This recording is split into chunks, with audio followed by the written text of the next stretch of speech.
Sekarang yang kita ingin bahas perannya Sa'ad adalah di wilayah timurnya Jazirah Arab. Irak, Iran, Rusia, Afghanistan, ini semua wilayah yang sangat luas sekali. Ini dulu negara adik kuasa Persia. Terkenal orang-orang Persia ini dulu sangat kuat, postur tubuh yang besar, dan mereka penyembah api. Diutuslah seseorang yang bernama Asim, dan juga diikuti oleh Qais bin Zurara radhiyallahu anhu. Ini sahabat-sahabat Nabi semua ya. Maka sempat begitu ketemu dengan Kisra, kata Kisra, apa yang membuat kalian datang ke wilayah kami, membawa pasukan kalian ke sini? Kata Asim, dan di sini keluarlah sebuah hukum syar'i berhubungan dengan jihad. Dia mengatakan, kami datang ke sini untuk menerapkan hukum Allah pencipta langit dan bumi. Kalau kalian menerima hukum Allah itu, agama Allah itu, kami tinggalkan kalian dengan kerajaan kalian, dan kami cuma meninggalkan kitabullah dan sunnah nabinya. Itu saja. Artinya kami tidak akan ganggu. Yazdajar, kau tidak akan jatuh dari jabatanmu. Karena memang begitu dalam Islam.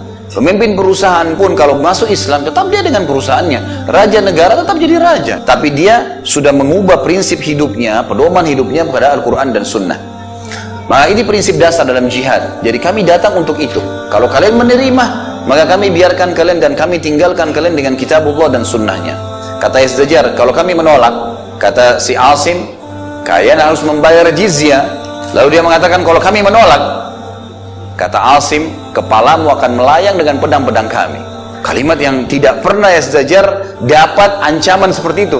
Sementara lawannya saja, wilayah Romawi, yang waktu itu yang menguasai setengah dunia yang tersisa, Persia menguasai setengah yang lainnya, tidak pernah berani menulis ataupun berkata itu kepada Yazdajar, karena Yazdajar raja yang sangat kuat. Maka Yazdajar ini pun marah, sambil mengatakan, kalau bukan karena utusan tidak dibunuh, saya akan bunuh kalian. Dia menghina, dia bilang, saya tidak pernah menemukan di muka bumi kaum yang lebih hina, miskin, dan bodoh seperti kalian. Orang-orang Arab maksudnya. Kalau ada wilayah kami di pelosok-pelosok yang kami anggap tidak perlu, kami menyuruh pemimpin-pemimpin wilayah kami yang terendah itu untuk mengatasi dan mengurusi masalah-masalah kalian. Kalau kedatangan kalian kepada kami karena kalian gurur ini percaya diri yang berlebihan, maka kalian salah tempat. Dan kalau kalian karena kelaparan, maka kami berikan kalian makanan dan menunjuk salah satu dari kalian untuk menjadi raja kalian, lalu kemudian kami berikan kepada kalian pakaian, makanan, sudahlah, pulang aja. Maka Qais bin Zurarah radhiyallahu anhu, sahabat Nabi, nggak bisa tahan. Maka dia mengatakan, wahai Yazdajar, apa yang kau ucapkan tadi benar. Kami adalah kaum yang sangat terhina, kami kaum yang sangat rendah sebelum diutusnya Nabi Allah kepada kami. Tapi sekarang setelah Nabi Allah datang, Allah muliakan kami dengan agamanya, kami mulia hidup di atas ajarannya, dan kami akan menerapkan agama ini sampai kami mati atau kalian yang mati. Maka pulanglah mereka ini.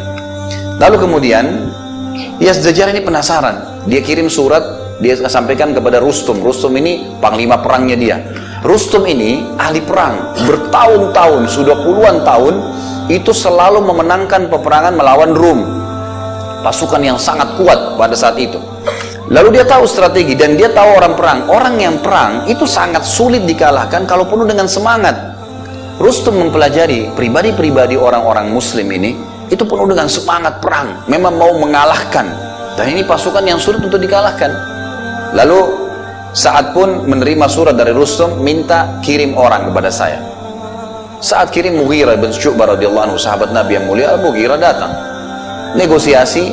Rustum mau tahu nih, apakah semua orang muslim sama, tawarkan Islam, kalau tidak jizyah, kalau tidak perang. Datang Al-Mughirah, sama aja. Rustum penasaran, dikirim pulang. Baiklah, utus kepada kami orang lain lagi. Seminggu kemudian, maka pada saat itu dikirimlah satu sahabat Nabi yang unik. Ini yang saya ingin titikberatkan kisahnya, Rub'i ibn Amir radhiyallahu anhu. Ini sahabat, saya kalau baca ceritanya luar biasa. Sahabat ini, Rub'i ini adalah orang Badui dari padang pasir. Ciri-cirinya begini, disebutkan ciri-cirinya. Rub'i ini seorang Badui yang mengenakan baju dari kain yang kasar, tidak punya baju besi. Senjatanya sederhana, orangnya pendek. Imamahnya yang dia pakai di kepalanya, tali lilitan yang digunakan untuk tali ikat keledainya. Dia pakai keledai, bukan pakai kuda ya. Kemudian dikatakan rambutnya ikal panjang, keriting. Jadi orang Arab Badui asli gitu. Sebagian athar menyebutkan dia meletakkan di kepalanya panci yang dia pakai masak. Jadi ini sebagai tameng istilah gitu. Ini unik sekali gitu. Tapi apa alasannya kenapa saat kirim Rubi'i? Ternyata kasusnya adalah satu lagi, karena masalah keyakinannya. Jadi saat mengirim ini bukan orang-orang yang gampang negosiasi, gampang terpengaruh dengan harta atau wanita. Dan subhanallah, Allah berikan taufik saat memilih Rubi'i tepat setelah Al-Mughirah. Jadi ternyata pada saat Al-Mughirah pulang tadi, Rustum memerintahkan, dia bilang saya akan undang satu orang lagi di antara mereka untuk memastikan apakah sama konsepnya. Tapi saat ini agak berbeda. Semua pasukan, semua dayang-dayang harus pakai baju yang paling mewah, yang warnanya keemas-emasan. Bahkan ada riwayat mengatakan pakai emas. Ada singgasana khusus Rustum ini emas semua. Kuda yang dia pakai untuk mengantarnya ke singgasana, lapisan pelananya emas. Semuanya serba emas. Karpet ditebar dari pintu gerbang sampai ke pintu masuk. Diletakkan dayang-dayang yang paling cantik. Lalu setelah selesai persiapan ini, maka Rustum kirim surat lagi kepada Sa'ad, kirim kepada saya satu orang lagi. Sa'ad mengirim Rubi'i. Begitu Rubi'i tiba, pengawal-pengawal Rustum tidak percaya, ini utusannya gitu. Kata mereka begitu Rubi'i datang, ditanya, kau utusan? Dia bilang, iya, saya utusan. Kata mereka pertama kali adalah, kau harus sujud dulu, ruku atau sujud, tundukkan kepala kamu kepada Rustum sebelum masuk ke istana. Semua orang masuk ke istana ini harus ruku. Rubi'i tersenyum, dia turun, dicabut pisaunya dia bawa pisau. Kebetulan di situ di pintu gerbang itu ada karpet yang ditaruh, memang karpetnya bagus, gitu. Memang untuk menggoda ini. Sama Rubi'i dia nggak jawab dulu, diambil dipotong karpet itu, diambil ditaruh di tempat pelana dia duduk. Itu dulu yang dia lakukan, belum buat apa-apa yang ditaruh. Begitu dia taruh di atas pelana, kemudian dia balik ke mereka. Dia bilang, yang undang saya kalian, jangan saya yang ikut. Kalian ikut saya tidak mau sujud kecuali kepada Allah. Tapi ambil dulu barangnya ini.